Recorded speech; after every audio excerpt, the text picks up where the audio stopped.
Alrighty, everybody, welcome to another episode of Buck the System. I'm your host, David West, and today I am going to be addressing several issues that I think are pretty relevant both right now and in general to a lot of people, and I am going to be addressing them in the form of a sort of open letter or open response to comedian Owen Benjamin. Specifically, what I'm going to be responding to is basically his assertion that churches that closed down during the coronavirus epidemic are not real churches, and just his general distaste for churches and organized religion.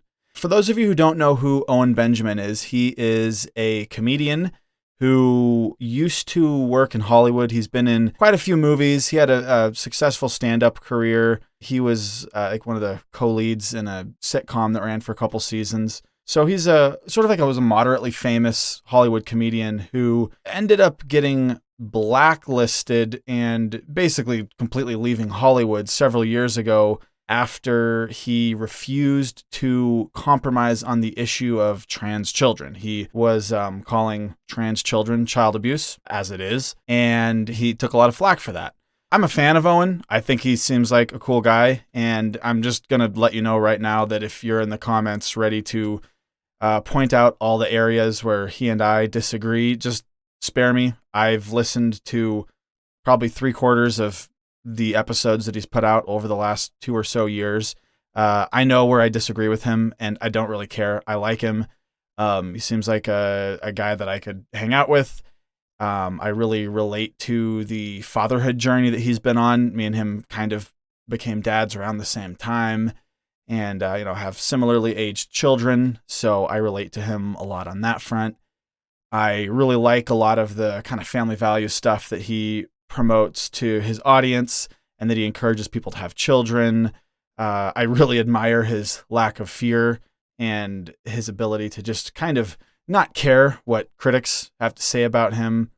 And most of all, I think that he's hilarious, which is ultimately the point of a comedian. So yeah, don't bother trying to tell me why I shouldn't like Owen or all these different areas where I clearly disagree with him. Just save your time. You're just going to be wasting my time and yours if you try to do that because, like I said, I like Owen, and that's not going to change. And it didn't even change after what he said that I'm addressing in this video, even though I pretty strongly disagree with him. In fact, a lot of this video is going to be about why you shouldn't just dislike people because you disagree with them. So it would be kind of hypocritical of me to start disliking him after what he said. Now, I should warn you ahead of time that I'm going to be going over 7 or 8 minutes of clips from some of Owen's episodes, and he swears quite a bit, so if you're sensitive to that kind of thing, just be mindful. I don't like censoring things. I find it to be kind of silly, so I'm just going to leave him in here. Also, because this is a sort of open response or open letter type of video, I may often end up sort of addressing Owen directly and not just talking about him in the third person.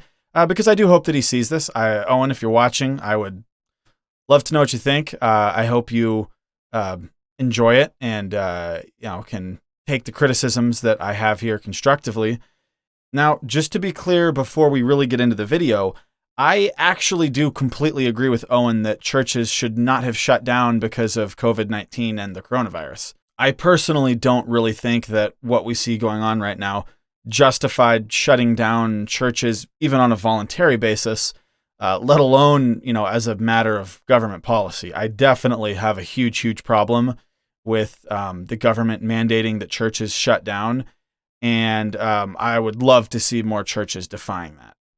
That said, I strongly disagree with Owen's assertion that churches that did shut down are not real churches and that you should abandon them, and that church leadership that decided to shut down their churches are unfit, terrible cowards. I don't agree with any of that at all, and I'm going to outline in detail why I don't. So just to reiterate, the 2 main issues that I'm going to be addressing today are, one, Owen's assertion that churches that closed down due to fears of COVID-19 are not real churches and that you should leave them, and Two, sort of the idea that just doing church at home is sufficient. I do not believe that at all, and I believe very strongly that Christians should be involved in a strong local biblical church.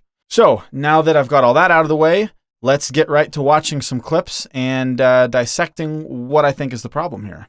If your church closed its doors because of this plandemic, which is complete nonsense, you were not attending a church of God, you were attending a church of Caesar.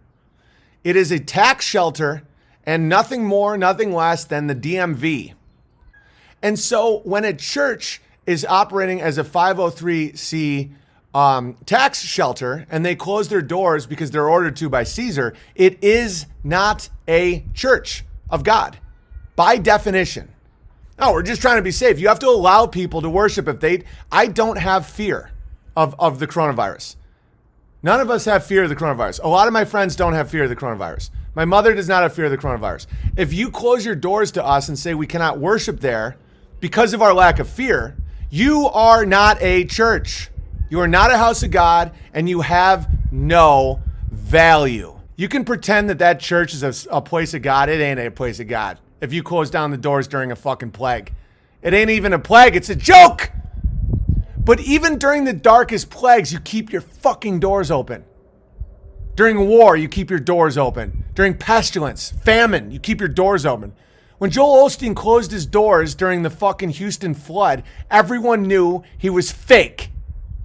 All right. So those are obviously some very bold statements that you're making here, Owen. And I would just say that I think the first thing that you need to ask is, why was a church closed? Was it closed because the pastor is personally afraid of the coronavirus?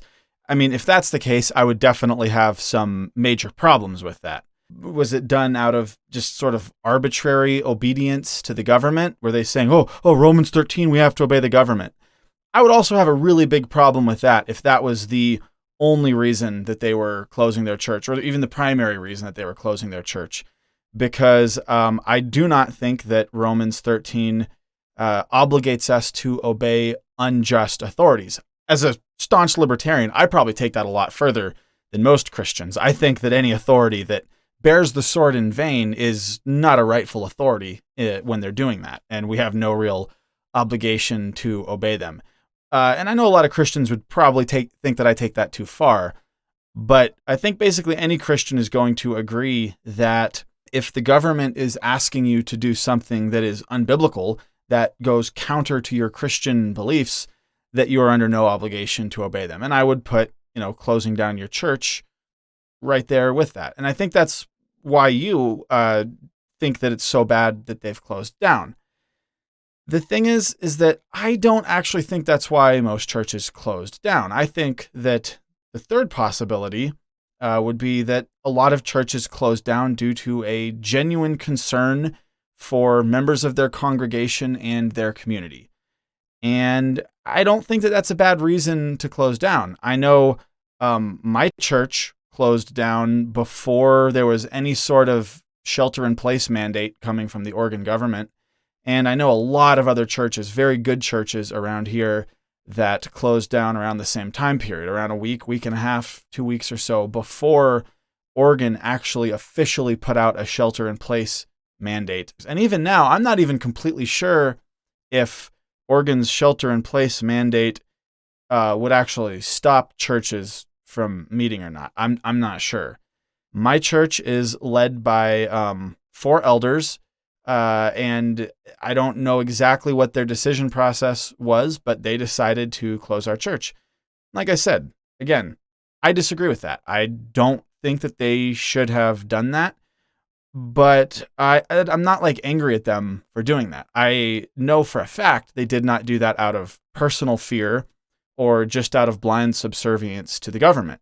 I honestly think that they did it because they were worried about making people in their church sick. They were worried about the older members of our congregation who are more vulnerable to diseases like this. There's one guy, my family always sits in the back. We have 3 little kids, 2 of which are usually in the service with us. Our 2-year-old is usually in the nursery, but our baby and our 7-year-old are with us. So we like to sit in the back where if we need to get out because a kid's being noisy or something, we can easily do that. And there's a guy that sits in the very, very back, not just the back row of the church, but at the, in the back of the building every Sunday. He's always there. And he has like an oxygen machine that he's hooked up to. Yeah, I always notice it because it sounds exactly like an old like 35 millimeter film projector. It's always back there making a little like whirring, clicking sound. That's the kind of guy who's going to faithfully come to church no matter what.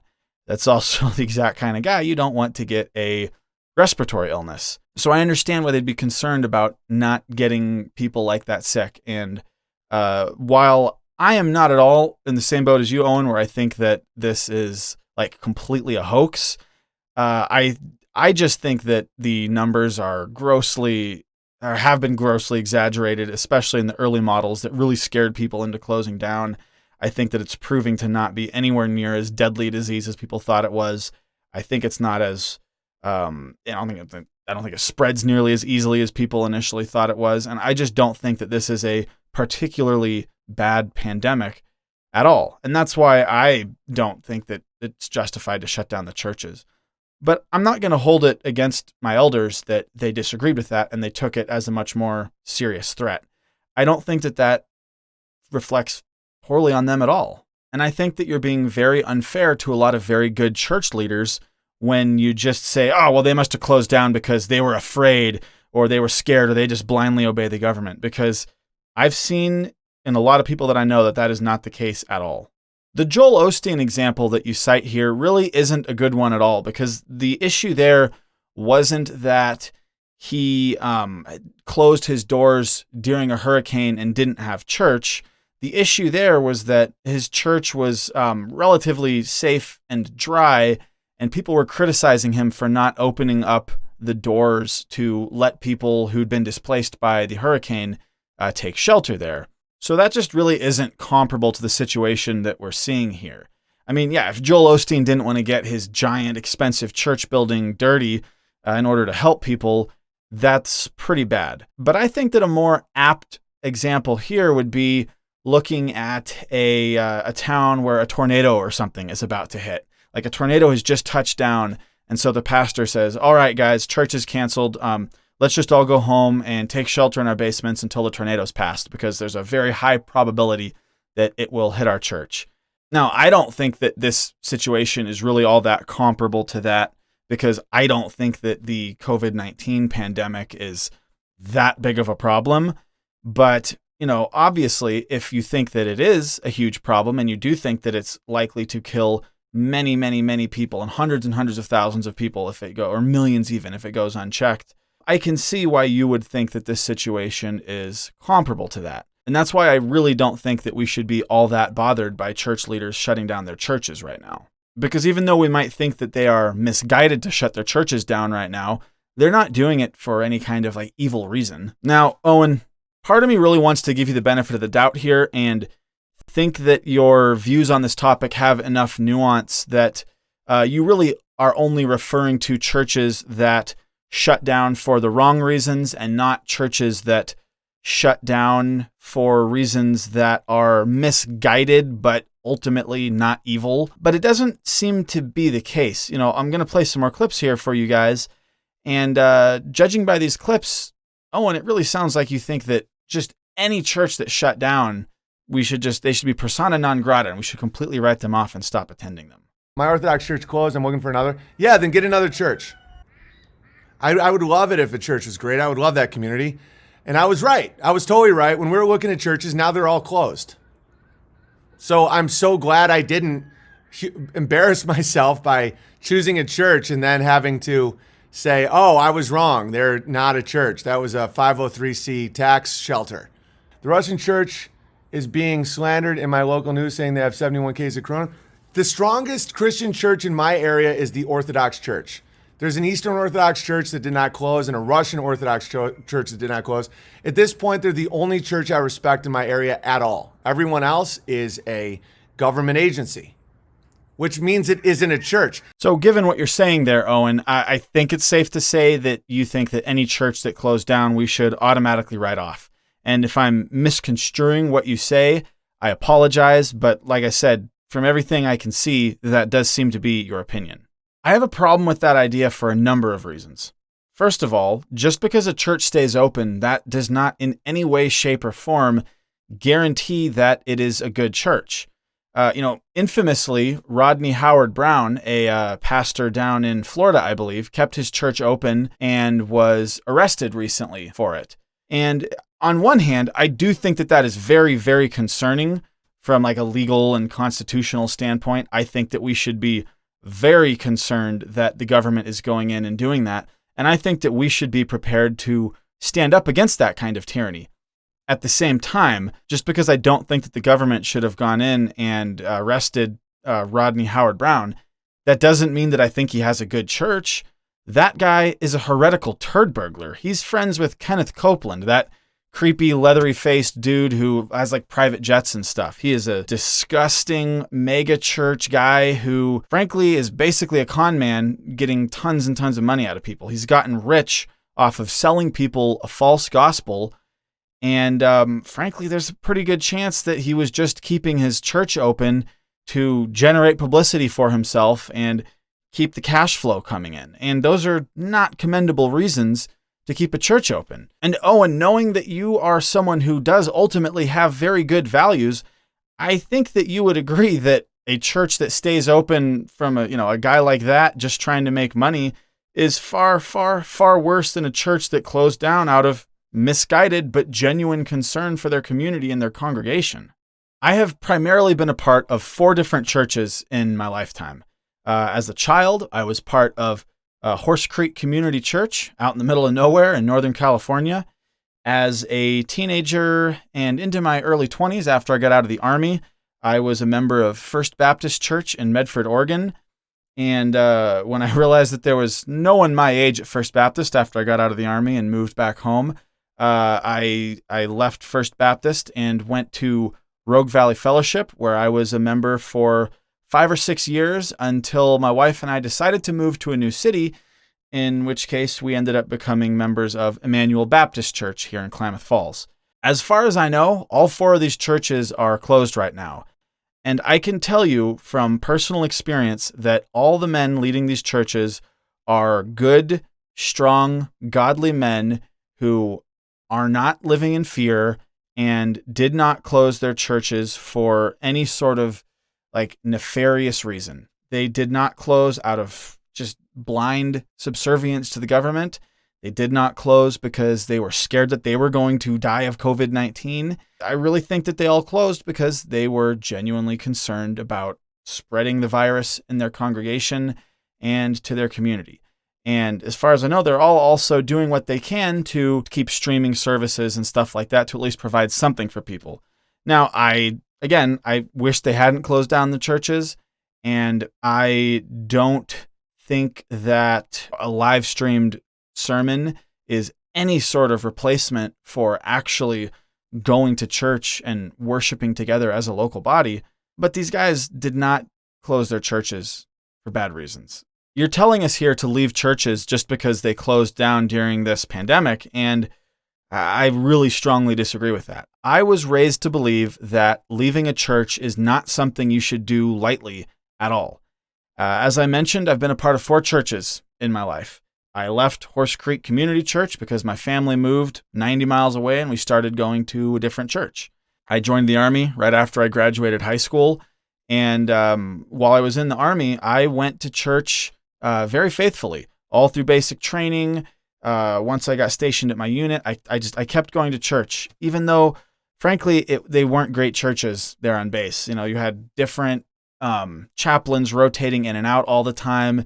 There really wasn't any sense of community, but I went faithfully anyway because I thought that was a very important thing to do. Now, eventually, while I was in the military, I deployed to Iraq, and I kind of came to the conclusion that the wars we were fighting were very unjust. I started to feel like they were killing innocent civilians, and also that if my country was invaded, I would be one of the first guys shooting back at the invaders. So, even the people America was killing who were shooting back at American troops, it was like, man, these are guys just like me.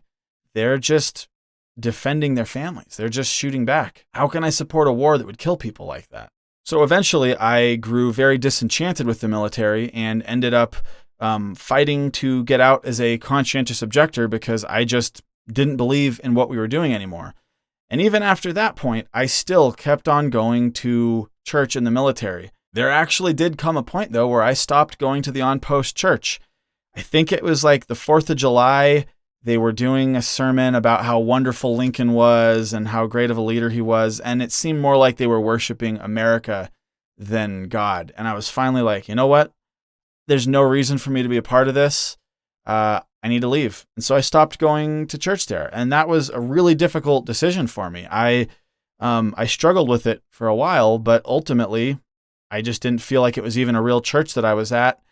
And so I stopped going. A few months later, I got out of the military and I moved home and I started going to First Baptist Church again in Medford. And it was a great church. I had no problem with it. I'd been there for years before as a teenager. But long story short, I eventually came to the realization that there was absolutely nobody my age there. It was all people that were like my mom's age or like their children in their early teens. There was basically nobody my age, specifically no girls my age. And again, it was kind of a hard decision for me to leave, and I wasn't sure if I should feel good about it. But one of my friends who was taking a sabbatical before he went to law school invited me to come check out his church that he'd been at for a long time. And I went, and there was a lot more young people my age, although it didn't ultimately matter that much on the girl front since I ended up getting married while I was at that church, although not to a girl from that church at all.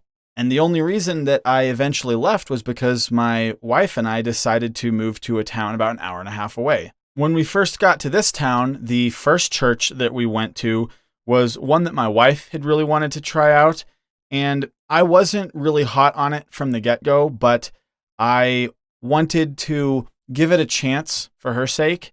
And I basically realized the minute we walked through the front door that it wasn't going to work out for us.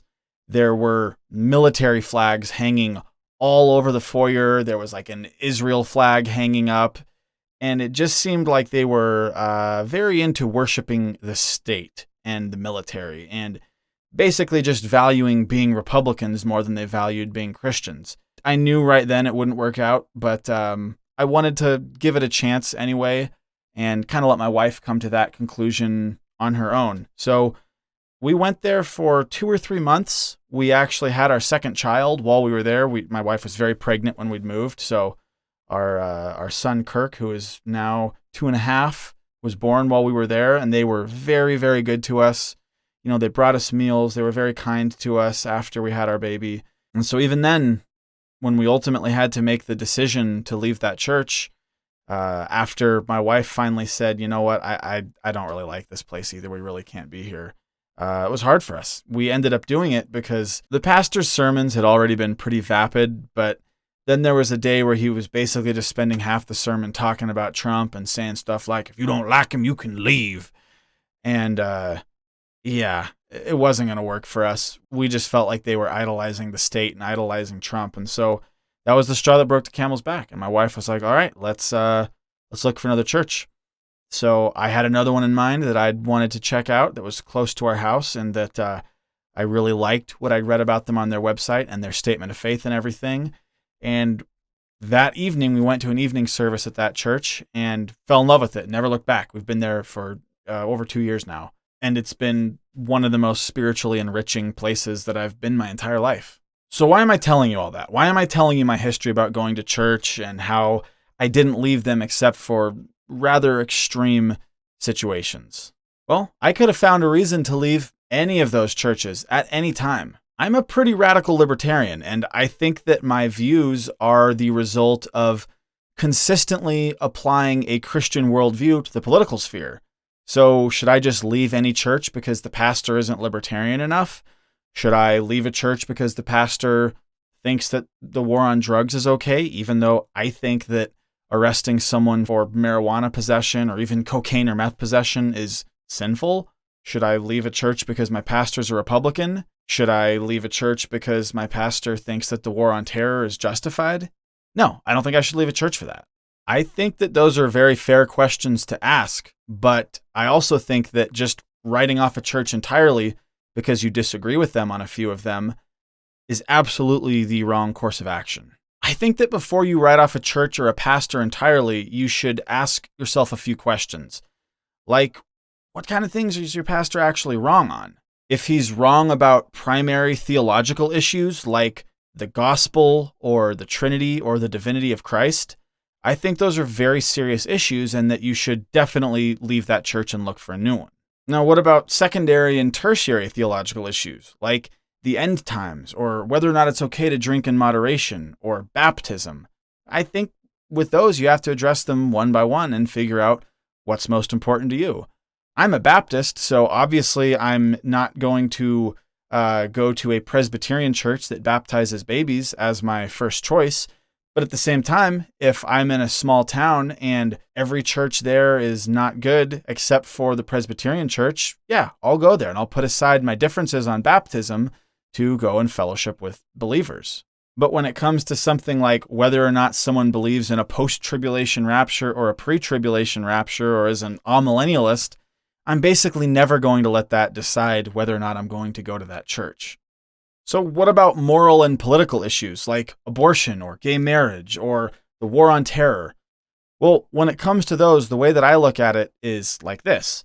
If a pastor or a church is saying that abortion is good or that gay marriage is good, to me, that is them just blatantly ignoring what the Bible says. They are blatantly ignoring that human life has value and that we are created in the image of God. And they are blatantly ignoring that homosexuality is repeatedly declared sinful in the Bible.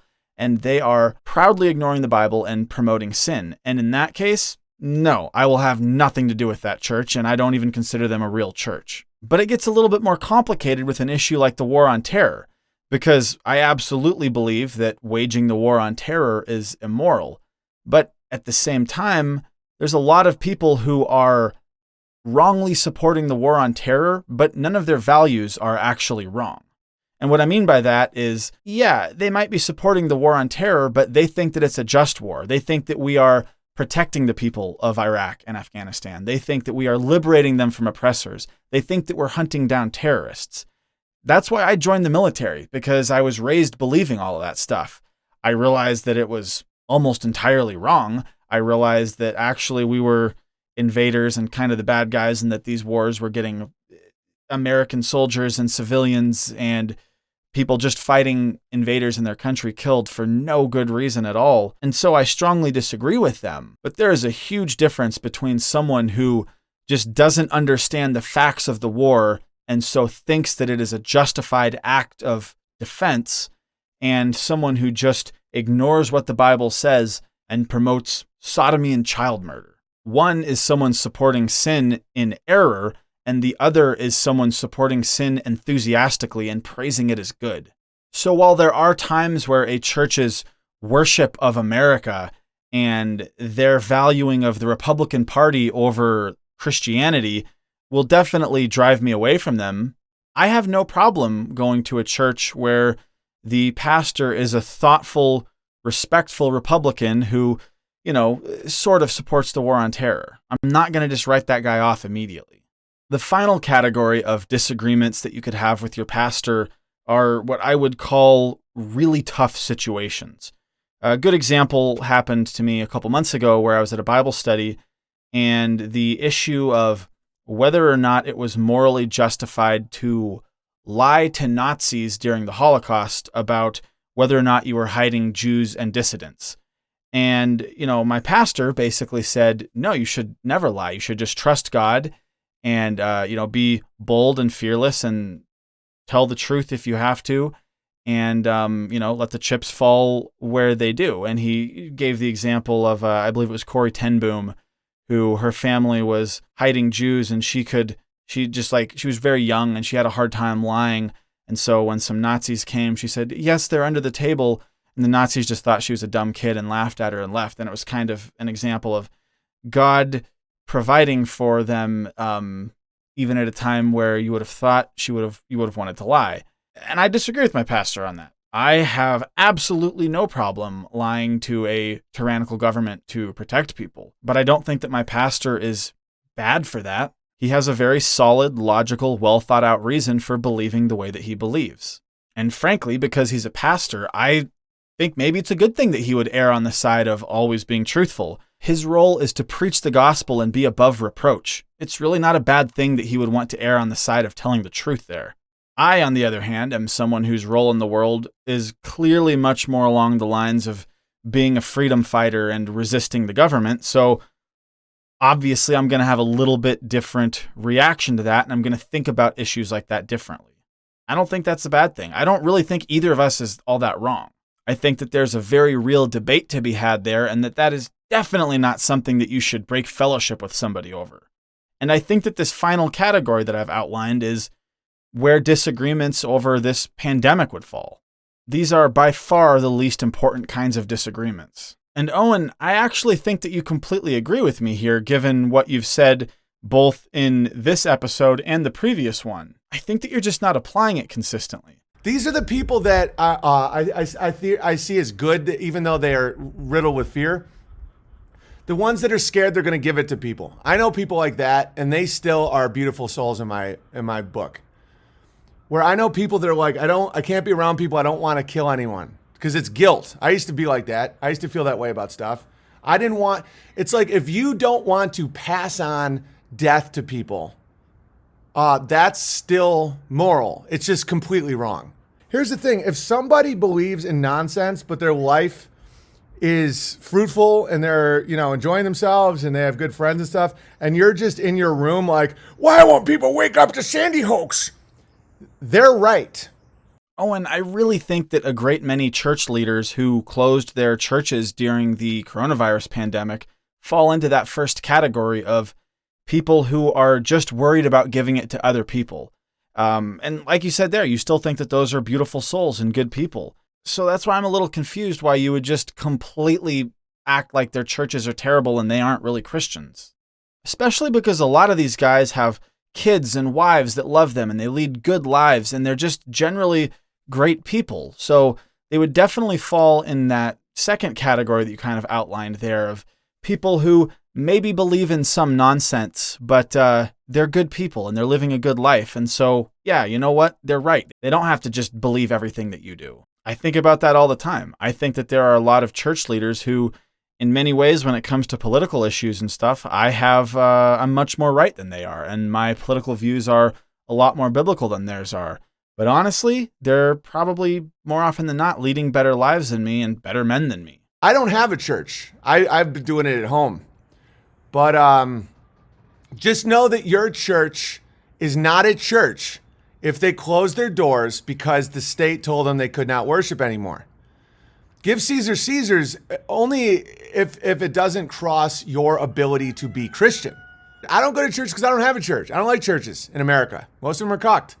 Most of them are just up there lying, and I can see right through their fucking eyes. Owen, I don't mean this as an insult at all, but I'm just going to put it bluntly. Your church at home is not a church. Family devotions with your wife and kid are great, but they aren't church.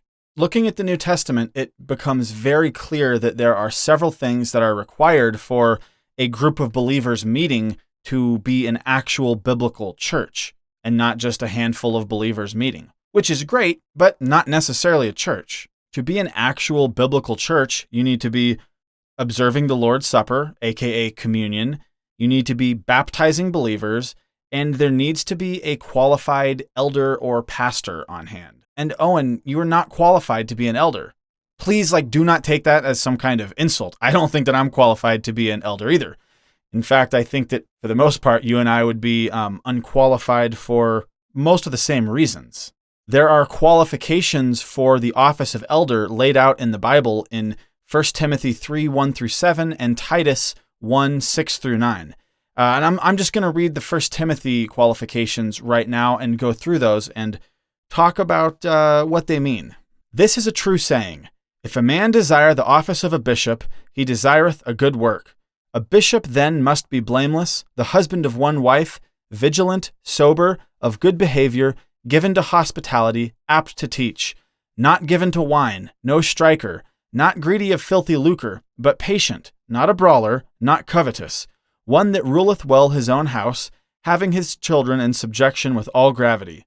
For if a man know not how to rule his own house, how shall he take care of the church of God? Not a novice, lest being lifted up with pride he fall into the condemnation of the devil. Moreover, he must have a good report of them which are without, lest he fall into reproach and the snare of the devil. Now, Owen, I don't think that like you or I are just disqualified completely and barred forever from holding that office. I have no desire to be an elder in a church personally, and I know you don't either from what you've said. But when I say we're unqualified, I mean things like you must be blameless. I certainly think there's things that I can be blamed for.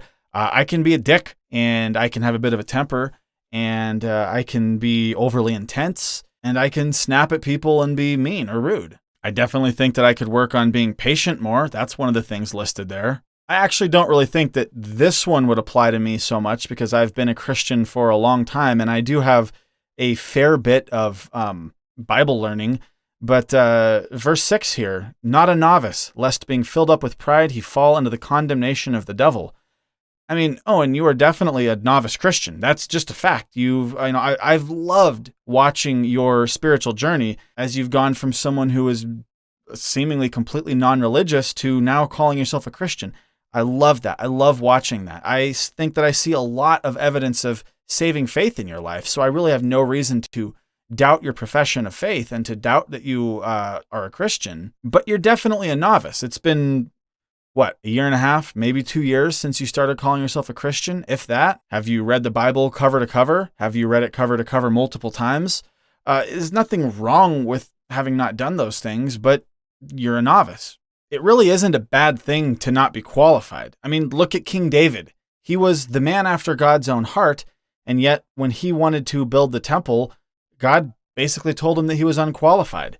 In 1 Chronicles 22, verses 7 through 9, it says, "And David said to Solomon, My son, as for me, it was in my mind to build an house unto the name of the Lord my God.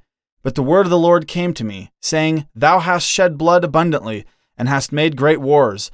Thou shalt not build an house unto my name, because thou hast shed much blood upon the earth in my sight. Behold, a son shall be born to thee, who shall be a man of rest, and I will give him rest from all his enemies round about.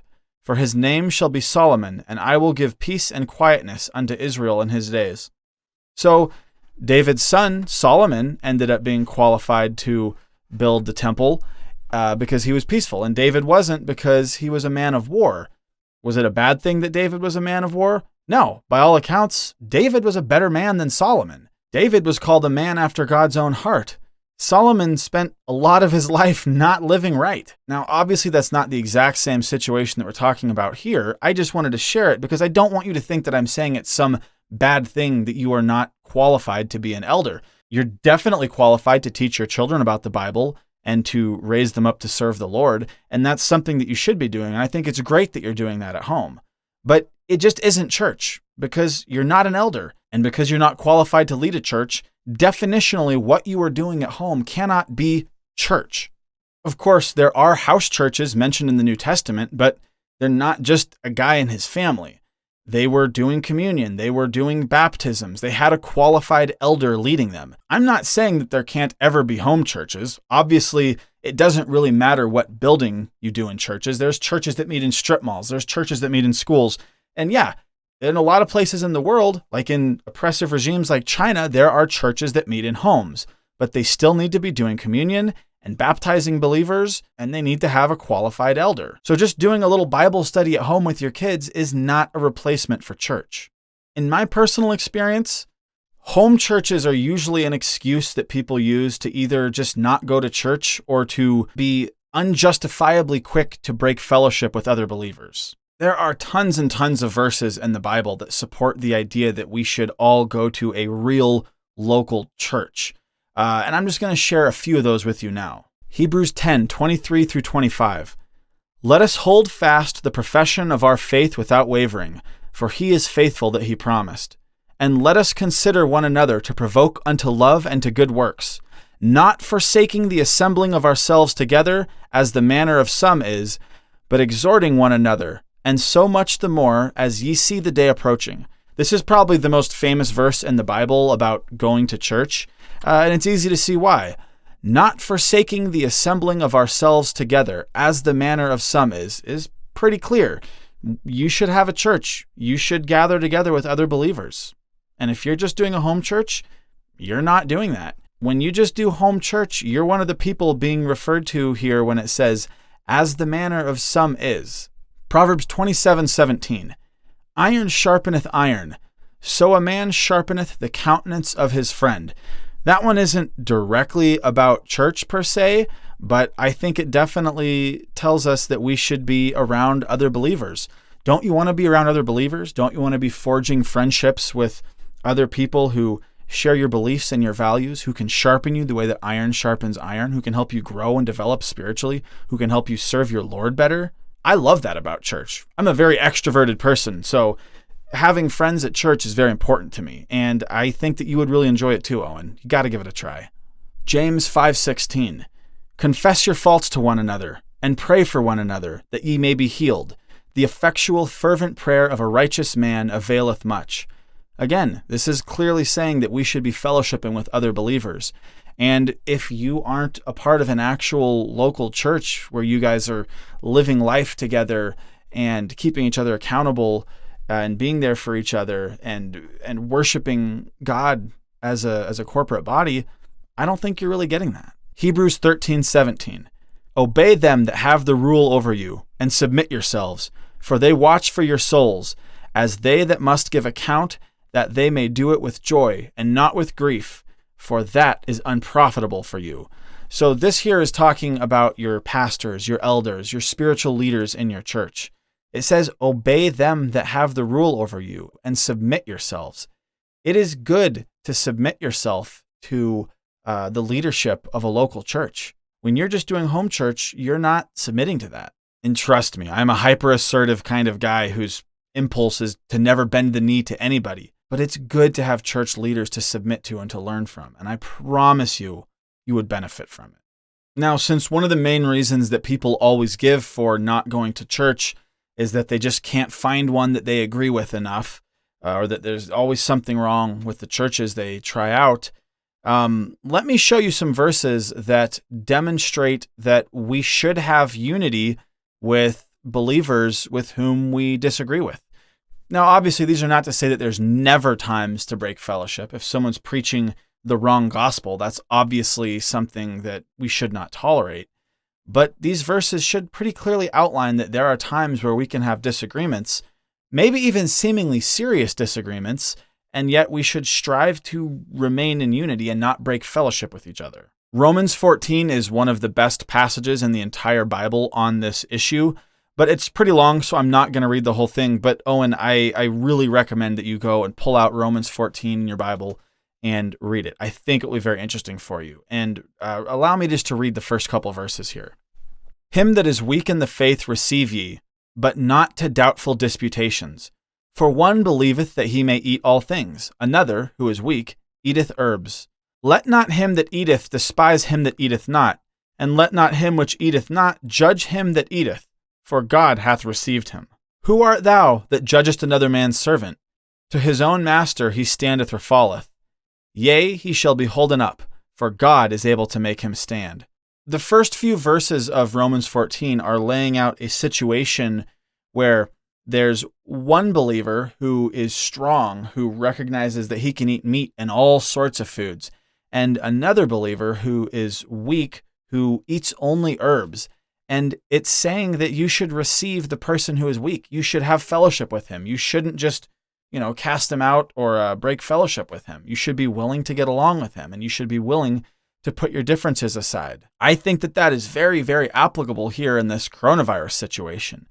Owen, I think you have a good argument to make that in some ways you are demonstrating a very strong faith by not thinking that churches should be closed during this coronavirus outbreak. But clearly, given what Romans 14 says, you shouldn't break fellowship with someone just because their faith is weaker than yours in that area. Another good passage on this topic is Colossians 3:13 through 14. forbearing one another and forgiving one another.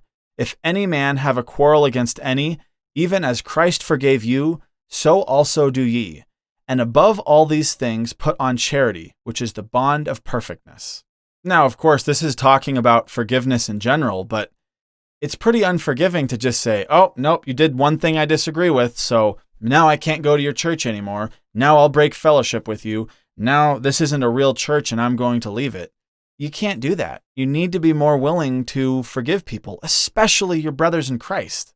Honestly, Owen, I think that one of the problems here is that you are not part of a church right now. And as far as I know, you've never really seriously been a part of a church. And so you just don't realize how many good, godly men there are in them who shut down their churches for reasons that maybe you disagree with, but you should also be able to recognize we're not evil and didn't just completely compromise their church. And I think that if you were part of a church, you would very quickly realize how many of the men who shut down their churches are very good people, even if you disagree with them, because you're a good guy, and I think you would recognize that they're good guys too. The only purpose of religion, the reason no one goes to church in England, is because it stopped functioning as a religion. The only point is to give you the Spirit, to help you grow your fearlessness. Other than, and if Christians cuck, which they do, they've just been pathetic in a lot of these regions, the Muslims will take over, and they deserve it. You have to understand, if a church closes during a fake hoax scare, the more people see it now, and they will see it, guys, it's becoming insanely obvious that this is retarded. They will look at their church differently, and they'll just be, you know what, Sunday, I'm just gonna sleep in. Why? I just don't feel like it. Why don't you go tell the minister? I say, well, I want to. It'll slowly. People just don't go anymore. It's kind of like, I don't like this show anymore. It's just not that funny anymore, and they just turn it off because it doesn't last. Okay, so Owen, I actually agree with pretty much everything that you just said here. I do think there's a huge problem with churches just becoming weak, squishy social clubs with terrible theology, and that when they do that, they die out. Church is dying out in England to a large degree because of that, and here in America, all the big, liberal, mainline Protestant denominations are dying out. There's only old people in them and no one's joining them. Whereas all the more solid biblical conservative churches, they're the ones that are growing and seeing more people join them. Which begs the question, Owen, why aren't you in church? You clearly recognize that churches dying out is a bad thing, so why aren't you doing what you can to help churches not die out? The best way to foster good churches is to be involved in them and raise your kids in them. People like you with beautiful, growing families joining strong local churches is about the best thing that can happen. So why aren't you doing it? You rightly point out that it's bad that people are stopping going to church, but you're one of those people. You already stopped going to church. And I mean, yeah, I understand why some people stop going to church, and I understand that it is often the fault of churches that they do that, but that doesn't mean that stopping going to church is a good thing. And just to quickly touch on your example of people turning off a show because it isn't funny anymore, doing that makes a lot of sense. If a comedic show isn't funny anymore, it's failing at the one thing it's supposed to do. And yeah, that is basically what a lot of the big liberal mainline churches have done. They've become liberal social clubs that are pushing a watered-down, secularized version of Christianity, and clearly that doesn't offer anybody anything, and they're dying out because of it. But there's a lot of churches that are not doing that. There's a lot of good churches out there. They may be the minority, but they're definitely out there. And just because they shut down for the coronavirus, that doesn't automatically mean that they're worthless. Churches that shut down because they were worried about their congregants getting sick or about infecting their community have not given up what makes them churches. They haven't given up the truth. They haven't even really compromised their values. They're just wrong about how deadly this virus is. When you say a church is non-essential and you agree with it, you are not a believer in God. You are full of shit. If you think a church is non-essential, but Verizon is, you are not a believer in God. You are not Christian. Fundamentally. There's no way around that one. If you think a church is not essential, but a Verizon store is, If you're running out to buy toilet paper, but not running out to go to your church to get a final prayer in before what you believe to be a pandemic, you ain't a Christian, motherfucker, and that isn't a church, it's a tax write-off. You're not allowed to fucking meet with two of your buddies and pray? You cuck to that, you are not Christian. And I can say that so clearly, it's so obvious. If you don't go to your church because they say you can't, you're not a Christian. And you reap what you sow. Lukewarm Christians deserve what they're getting. Yes, because lukewarm means you're not. You aren't functioning as a Christian.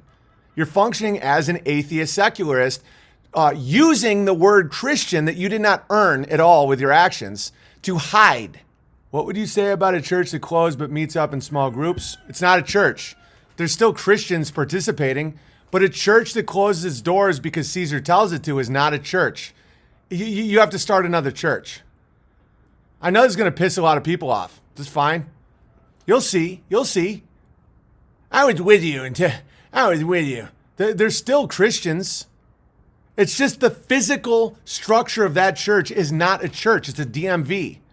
Oh, and I promise you that I'm not just the guy who's spiraling and saying, yeah, well, I was with you, but now I'm not.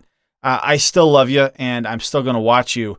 And I'm really only making this video because I like you so much, and I want to try to challenge you to think differently about this.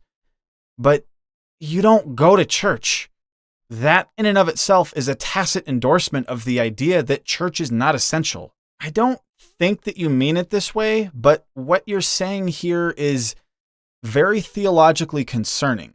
And I know that you don't like churchians and Bible lawyers, and I'm not trying to be that here, but I really want to challenge you to consider the idea that theology matters a lot. Even if it's not what saves you, theology matters. It kind of sounds like what you're saying here is that if you think it's okay for churches to shut down during this coronavirus pandemic, you are not a Christian. And I don't think that you mean it this way, but it really sounds like you're saying that, oh, if you say that, you're not saved. You're not a Christian at all. You don't have saving faith. You haven't been redeemed by Christ, and you wouldn't go to heaven if you died today. I mean, if that is what you're saying, brother, you got to rethink that belief, because that is just not right at all. Being wrong about something does not revoke your salvation. Your salvation cannot be revoked because it is a free gift from God. I mean, thankfully for you and me and all of us, going to church is not what makes someone a Christian. Having the right theology is not what makes someone a Christian. Having saving faith in Jesus Christ is what makes someone a Christian. The atoning death of Christ on the cross is what saves us. Now, again, I don't think that you mean it that way, because later on in that little clip, you use the term not functioning as a Christian, and I think that's a better way to put it. And I would agree with that, it is not you're not functioning properly as a Christian if you think it's okay to shut churches down right now. But I think you can see why it could be a little bit confusing.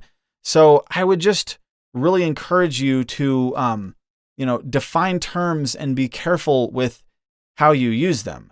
Later on in the video, you also talk about, you didn't earn the title of Christian. You didn't earn that. And again, depending on what way you mean that, I kind of understand that and kind of agree with that, or I completely disagree with that. If you're saying that, oh, you haven't earned being a Christian, you're not really a Christian, you don't have enough faith because you're scared of the coronavirus or whatever, so you're not saved. If that's what you're saying, man, that is just completely wrong. But if you just mean that, oh, well, you aren't acting like a Christian, you aren't demonstrating the faith that you should, I mean, yeah, I'd pretty much agree with that. So just be careful and try to realize that theology does matter. In fact, as I'm going to demonstrate in this next segment here, theology matters a lot because there are lives literally hanging in the balance. God bless the Muslims. I hope that God continues to bless them in their pursuit of faith over Angela Merkel, because that's great. And it appears they are not hurting people, that they are just simply going to mosque. And if more people in America, if more Christians in America were like that, the world would be a much better place. God bless the Muslims. The theological differences between, was Jesus simply a prophet sent from God to free his people, or the literal son of, these are the theological differences, and people will fight all day. Oh, how dare you? As they're just beating off. And I know that's vulgar. People have to understand this. It's insane. Say the magic words and you will be saved. Condemn the Muslim, condemn the brave, the noble Muslim. But if you say only through the Son can we reach God, you will be the one. And guys, that's a fucking satanic lie if I've ever heard one, and you know it. And the actual believers here know that I'm not disrespecting Christianity at all. In fact, it's a rallying call to allow yourself to be inspired by another group. I've been inspired by Mormons about how to have a ton of kids and get a trampoline. I've been inspired by the Amish about how to avoid technology and continue to crush with what really matters, which is food, faith. People who believe in Jesus are thriving. People who believe in God, Jesus, people who fear God. Believe in Jesus is empty rhetoric. Sorry, but not sorry. It's go time here, guys. If you say, I believe in Jesus, that he existed? Ben Shapiro believes in Jesus. He thinks he was a common criminal and he's burning in hell right now. That's what Ben Shapiro thinks. No. Fear God only. That's not empty rhetoric. That's real rhetoric. That's real. So first of all, Owen, when you say God bless Muslims, I actually completely agree with you. In fact, I really, really admire the way that you've taken to defending Muslims, especially given my background as a soldier who grew disenchanted with the military and the wars we were fighting and became very anti-war.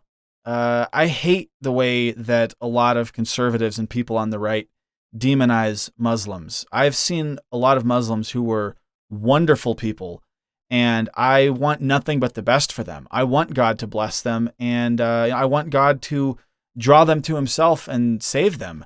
I truly do admire the way that you've trolled people. Like your running joke where for a little while, every time you would say Muhammad, you would say peace be upon him, just to piss off the people in your followers who irrationally hate Muslims. Well, that was one of my favorite running gags you ever did.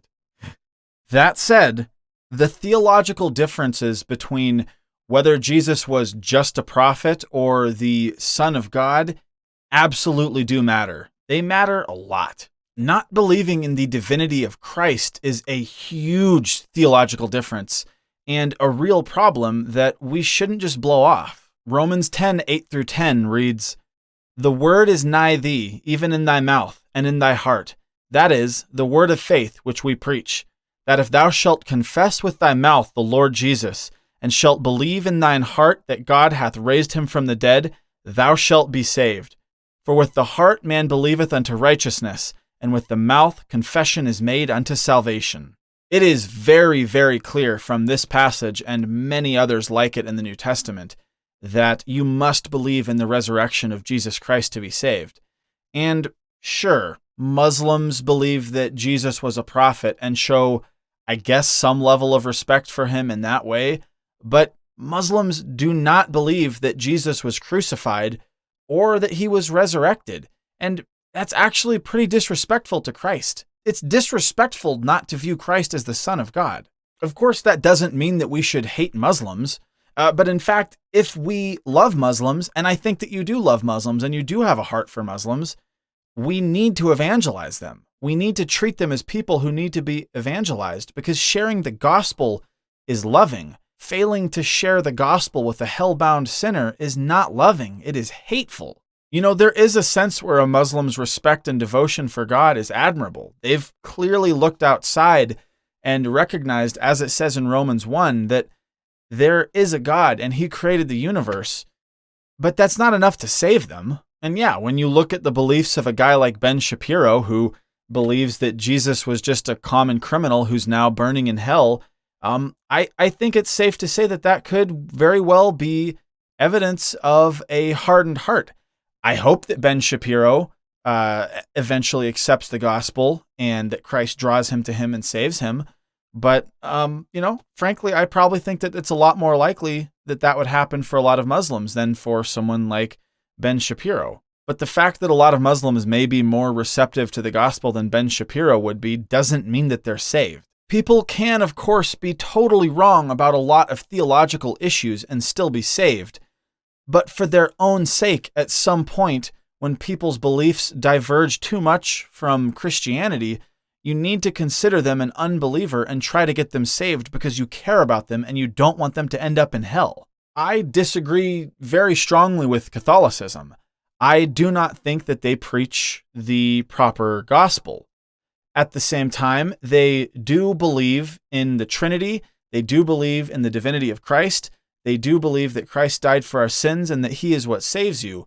And so, when I see someone like J.R.R. Tolkien, who lived a good life and who had a very sincere, devout belief in Christ, and who created something as beautiful and moving and positive as Lord of the Rings, yeah, I think that even though I would have some serious theological disagreements with the Catholic Church, I absolutely think that he was saved. I see tons of evidence of saving faith in his life. But you can't say the same thing about a Muslim. Islam doesn't save at all. Acts 4:10-12 says, "Be it known unto you all, and to all the people of Israel, that by the name of Jesus Christ of Nazareth, whom ye crucified, whom God raised from the dead, even by him doth this man stand here before you whole. This is the stone which was set at naught of you builders, which is become the head of the corner. Neither is there salvation in any other, for there is none other name under heaven given among men, whereby we must be saved." This is saying that there is not salvation by anyone but Jesus.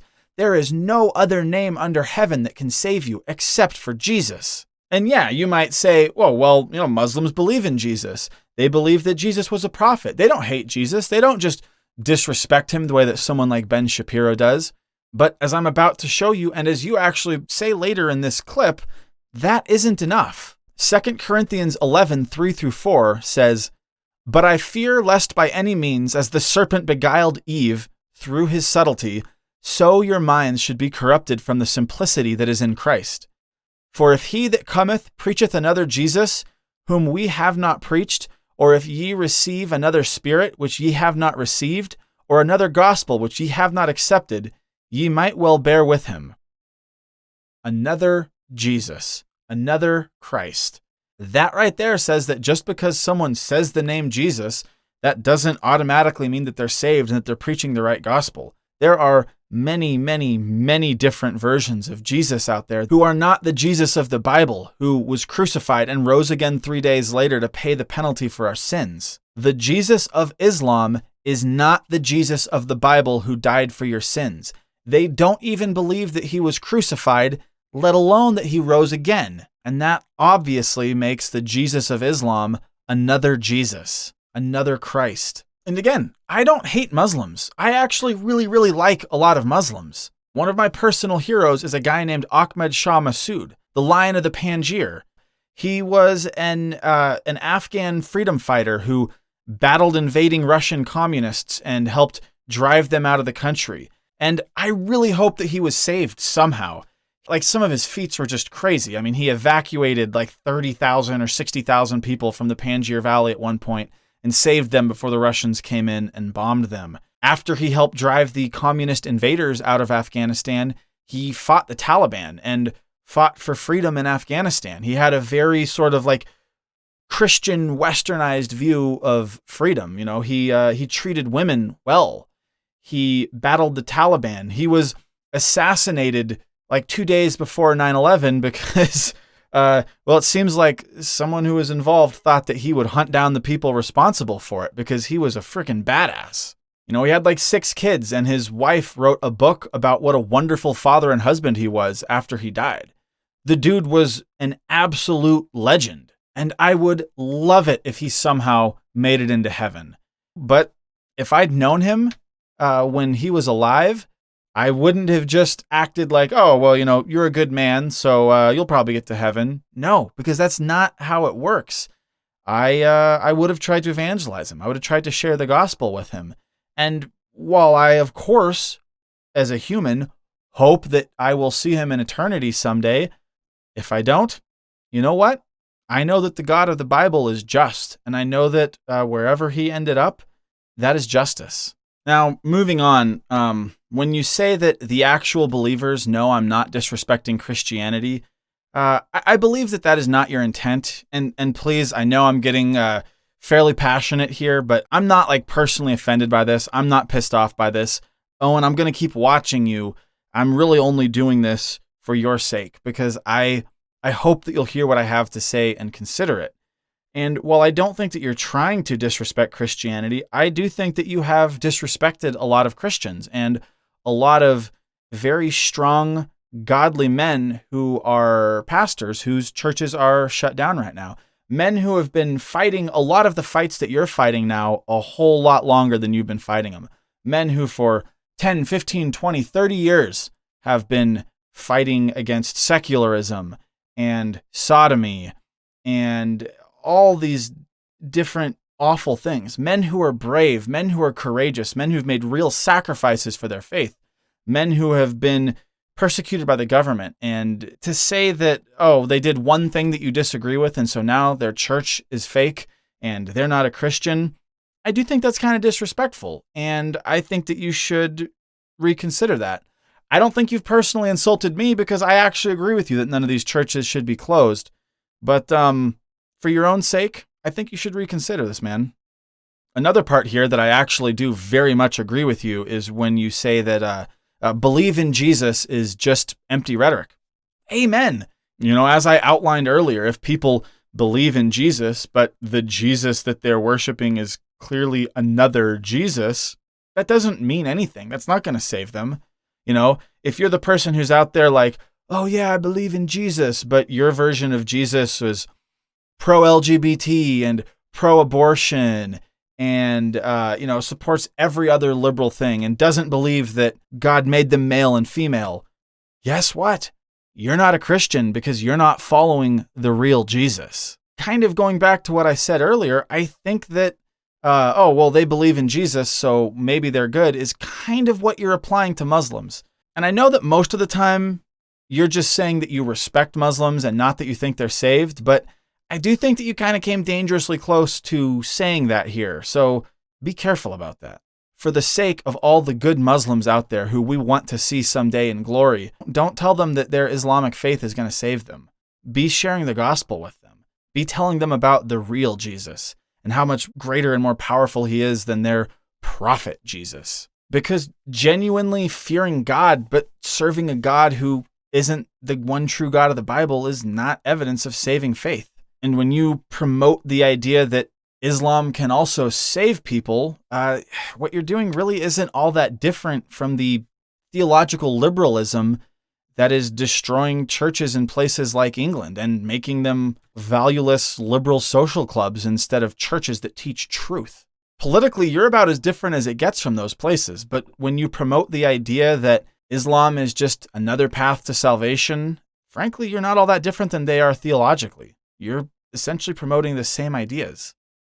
Anyway, this video has gone a lot longer than I thought it would, so to wrap up here, Owen, I really urge you to set aside whatever differences you might have with other Christians and try to find a good biblical church. I know that it might be hard, but that doesn't mean that you should give up because home church is not church. I know a lot of people who've driven a very long way to go to a church that they thought was worthy, but they still did it. I've known people who would drive 2 or 3 hours every weekend.